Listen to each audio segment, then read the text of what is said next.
N coverage ન્યૂઝમાં આપનું સ્વાગત છે। અમદાવાદ શહેરના દાણી લીમડા, નારોલ, બહેરામપુરામાં સુરેજના પાણી ટ્રીટ કરીને ઉદ્યોગોને પાણી કોર્પોરેશન ખોટ ખાઈને આપે તેવી દરખાસ્ત પર આજે રોક લાગી છે।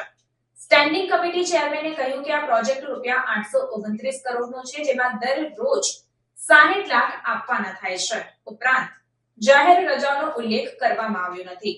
365 દિવસ ચૂકવણી 15 વર્ષ માટે કરવામાં આવે તેવી હતી, જેથી અભ્યાસ જરૂરી છે। આગામી સમયમાં આ વિશે નિર્ણય લેવામાં આવશે। કોર્પોરેશન કંપનીને પાણી અને જગ્યા આપી શકે છે, જેથી તેઓ પાણી ટ્રીટ કરી અને ઉદ્યોગોને વહેંચી શકે। સ્ટેન્ડિંગ કમિટીની અંદર પીરાણા ખાતે 240 MLD નો FTP પ્લાન્ટ અને 106 નો ટર્સરી ટ્રીટમેન્ટ પ્લાન્ટ બનાવવાનો જે દરખાસ્ત હતી તેની અંદર ઘણા આપણે વાત કરીએ કે અભ્યાસ કરવો પડે એવો હતો। એના આધારે આપણે વાત કરી કે આ કામ હાલ પૂરતું અભ્યાસ માટે બાકી રાખવામાં આવ્યું છે। તેની અંદર જે ઉલ્લેખો કેટલીક શરતો હતી, આ શરતોનો ડીપથી ઊંડાણપૂર્વક અભ્યાસ પણ કરવો પડે।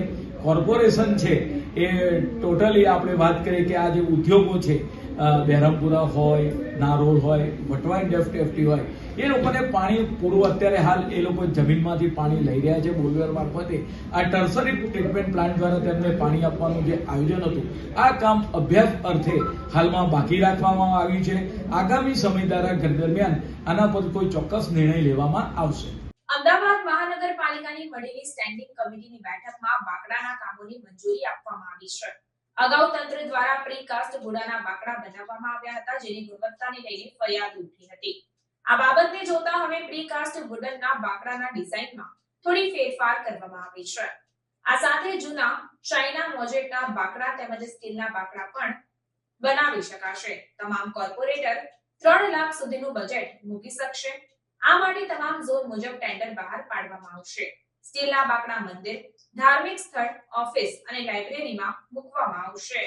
કોર્પોરેટરો દ્વારા બાકડાની માગવામાં ઘણીવાર આવતા હોય છે, પરિણામે આ બાકડા ગાર્ડનોમાં, પબ્લિક પ્લેસ ઉપર મૂકવામાં આવે છે। ભૂતકાળની અંદર બાકડાની ડિઝાઇન નક્કી કરવામાં આવી હતી, તેમાં ઘણા બધાની એમાં ફેરફાર કરવાના સૂચનો આવ્યા હતા।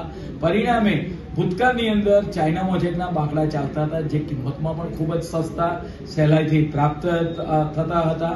તદુપરાંત સ્ટીલના બાકડા, એસએસના બાકડા, એને પણ આજની સ્ટેન્ડિંગ કમિટીમાં મંજૂર કરવામાં આવ્યા છે। પરિણામે સ્કૂલ હોય, ધાર્મિક સ્થળો હોય, પબ્લિક પ્લેસો હોય, એવી જગ્યાઓ પર આ એસએસના બાકડા મૂકવામાં આવશે।